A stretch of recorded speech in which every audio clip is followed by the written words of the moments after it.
So the official Pokemon company announces a reprint of Pokemon. We usually don't get that kind of information, but it's so crazy out there that I guess they decided to issue a statement. You can't escape it. Everyone's talking about it. We're aware that some fans may experience difficulties purchasing a Pokemon trading card game, Prismatic Evolutions. You think? We understand this is an inconvenience, disappointing, blah, blah, blah.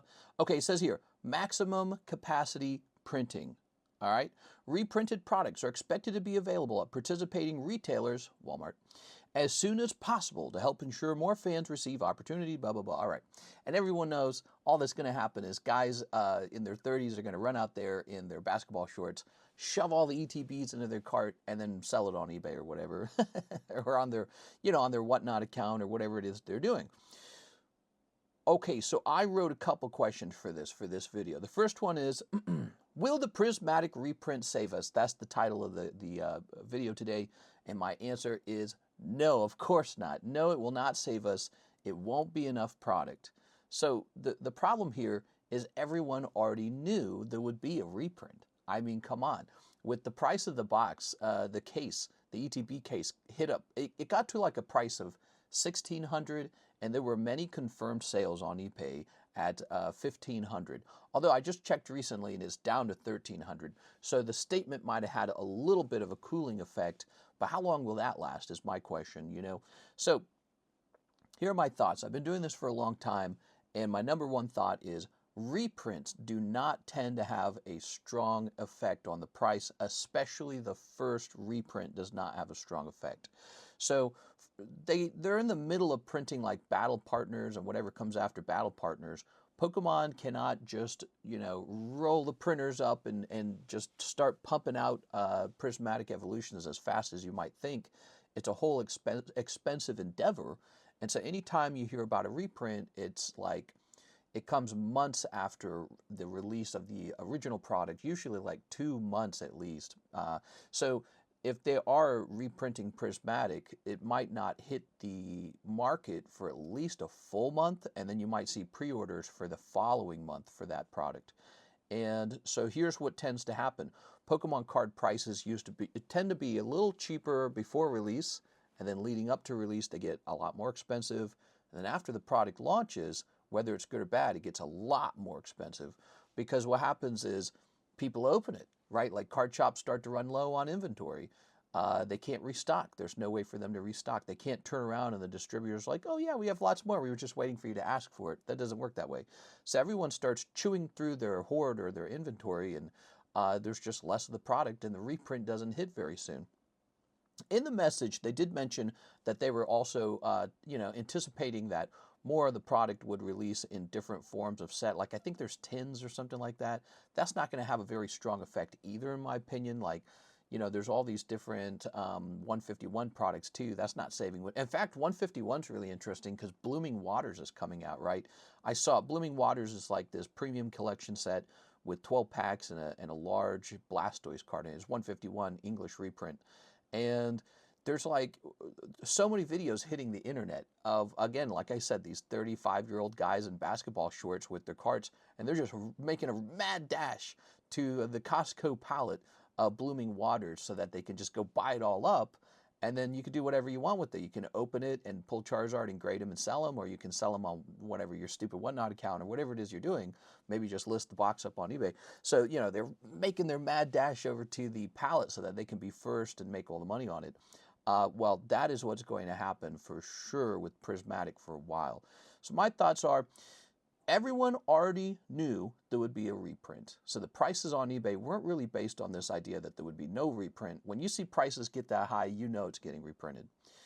Reprints don't tend to have a strong effect right away. So I think by the time you have like 4 reprints, you start to really see a price effect. And I think part of the reason isn't just because how much product hits the market. I think the reason why is because so many new sets have come out by then. So Battle Partners will be one. Well, what about Rocket? When Rocket comes out, if Rocket's a really good set, that could have an enormous cooling effect on Prismatic. Because who wants to pay, $20 for a pack of Prismatic when you can turn around and open up, hopefully the Rocket set at a more reasonable price? All right, so One of the problems that Prismatic Evolutions is facing is the terrible pull rates. Terrible pull rates are confirmed, everyone. Terrible pull rates like Champion Path are back. We love them. Terrible pull rates combined with a very hard to finish set like Master Balls. There's a ton of SIRs in this set. This is it. This is going to be such a crazy set to sit on. And I don't know how much they need to print in order to technically print this into the ground, but they're going to have to print a lot. They probably don't even want to because, again, it's an ETB set. Reminds me of Hidden Fates. The high prices, though, will, again, since the set is so pushed up in price, I question how much it can appreciate over time. And so as somebody who's trying to purchase something and see it rise in price, you could call it you're that kind of person, an investor, a scalper, whatever you want to call them. But, a lot of us are doing that these days. We take some product, we open it, we put some in our closet, right? I think guys like Rudy really pushed that idea that you could fill a warehouse up with cases and then just get rich doing that. So, you're going to see people try to pick out such an obviously good hold and stuff it up in their closet. Well, Pokemon's going to have to print a ton of this to keep up with that. But 151 does show you that Pokemon is still reprinting stuff because 151 came out like over a year ago, didn't it? I don't know the exact time it came out, but it was over a year ago. And so they're still reprinting that. And that's not enough. 151 products, I saw the booster pack price on those. It's crazy. I actually just, so I have 12 cases of the premium collection that I held on to. And I'm going to be selling one of those cases off now to raise a little revenue at this point. But it's, the cards in the set are rising in price. God, imagine if the English edition of 151 had Master Balls. Think about that for a second, how crazy that would be. Well, guess what? Prismatic has that. Prismatic has Master Ball pulls. So it's, I don't know, it's game over, guys. We're cooked. Eventually, people will move on. So what'll kind of happen is what happened with like Hidden Fates, I'm sure, and all these other sets, where it's like you try for Umbreon, Crownbreon, whatever you want to call them, and after failing over and over and over again and losing like $1,000, eventually you go, oh, I gotta stop. This is killing me. So people will move on because it's too expensive. They'll move on because they can't seem to grab the Crownbreon. Maybe they just go buy them outright. Maybe the Korean version comes out. We will probably have the Korean version on our live rip and ship. We of course have Terra Festival, which has a very good pull rate, which makes you think the Japanese version of the Crownbreon won't be as expensive. It's fantastic in my opinion because he looks beautiful. It's a great looking card. So if you need a better pull rate, just go open the Japanese product. But, obviously people are going to prefer the hardest to pull one, which will be the English one. So terrible pull rates are going to play a big role here. People will give up and move on to the new sets like Battle Partners and Rocket. Years later, this set can be getting reprinted. 151 is getting reprinted years later. And so the question now is, do you collect it now or collect it later? Oh my gosh. When 151 came out, it felt kind of expensive, and you might have gotten advice, oh, just wait for the reprint, wait for it to get cheaper.